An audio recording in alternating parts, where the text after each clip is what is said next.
गुरुग्राम के सेक्टर 57 में रहने वाली राधिका यादव के मर्डर मामले में एक बड़ा अपडेट सामने आया है।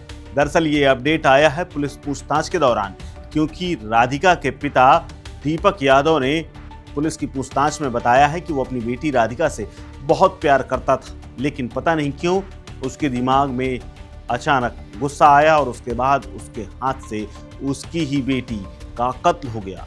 पुलिस के सवालों के जवाब देते हुए दीपक यादव टूट गया और दीपक यादव ने राधिका के बारे में कहा कि राधिका अच्छी लड़की थी, मैं उससे बहुत प्यार करता था, लेकिन मैंने अपने हाथों से ही कन्या वध कर दिया है।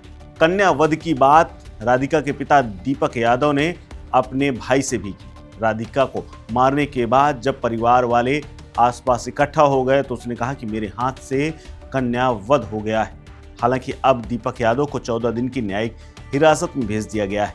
गुरुग्राम पुलिस ने दीपक यादव की पुलिस रिमांड अब नहीं मांगी है, क्योंकि उसको लगता है कि जितने भी उसके पास सवाल थे उन सब का जवाब उसे मिल गया है। हालांकि गुरुग्राम पुलिस की पूछताछ के दौरान टेनिस खिलाड़ी के पिता दीपक यादव कई बार फफक के रोए भी। टेनिस खिलाड़ी राधिका यादव के पिता दीपक यादव को कोर्ट में आज पेश किया गया और उसके बाद उन्हें जेल भेज दिया गया। पहले पुलिस ने उनकी 2 दिन की रिमांड मांगी थी। हालांकि कोर्ट ने पुलिस को सिर्फ 1 दिन की रिमांड दी थी, जो कि खत्म हो गई।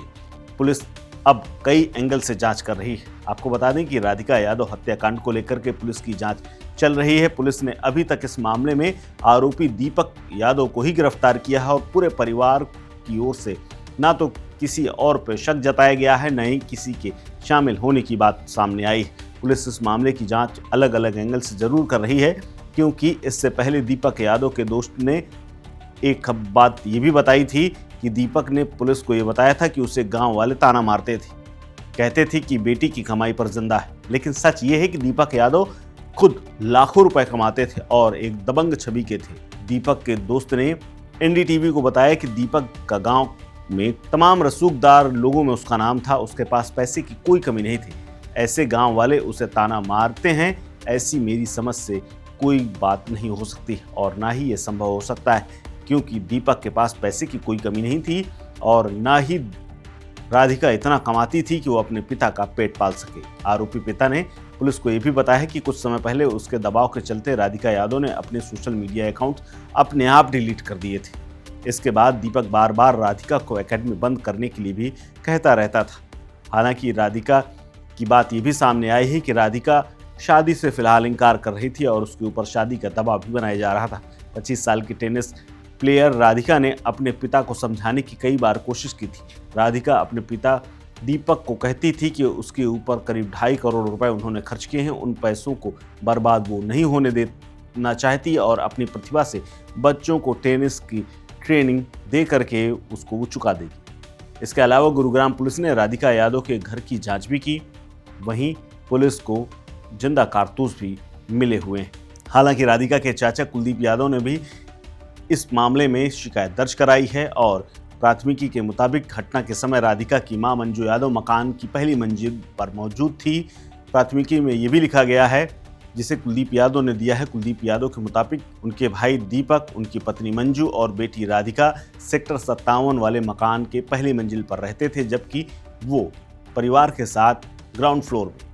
एफआईआर में ये भी कहा गया है कि करीब गुरुवार के दिन 11 साढ़े 11 बजे आवाज़ तेज आई और उसके बाद ये लगा कि शायद गोली चली है। इसके बाद जब वो ऊपर पहुंचे तो वहां पर उन्होंने देखा कि उनकी भतीजी और भाई वहीं खड़े हुए हैं। दीपक यादव हाथ में पिस्टल लिए है, जबकि बेटी यानी राधिका यादव ज़मीन पर पड़ी हुई है और उसके शरीर से खून निकल रहा है। हालांकि ये भी बात सामने आई है कि दीपक बीते 15 दिनों से सोया नहीं था और लगातार वो बेचैन रहता था। किस बात से वो परेशान था, इस बात का खुलासा नहीं हुआ है। हालांकि राधिका लगातार अपने पिता की यानी दीपक यादव की काउंसलिंग किया करती थी। वो पिता को परेशान और दुखी देख करके वो खुद परेशान हो जाती थी, इसीलिए उसे भरोसा दिलाती थी कि घर वालों का वो नाम रोशन करेगी। दीपक यादव के भाइयों ने इस बात को नकारा है। हालांकि उन्होंने ये भी कहा है कि ज़िंदगी में कौन परेशान नहीं रहता है, सबकी ज़िंदगी में कोई ना कोई समस्या होती है, लेकिन दीपक इतना बड़ा कांड सिर्फ तानों या फिर किसी परेशानी की वजह से करेंगे, इस पर भरोसा हमें नहीं हो रहा है। इस खबर में फिलहाल इतना ही। अपडेट्स के लिए बने रहिए वन इंडिया हिंदी के साथ। नमस्कार। Subscribe to One India and never miss an update. Download the One India app now.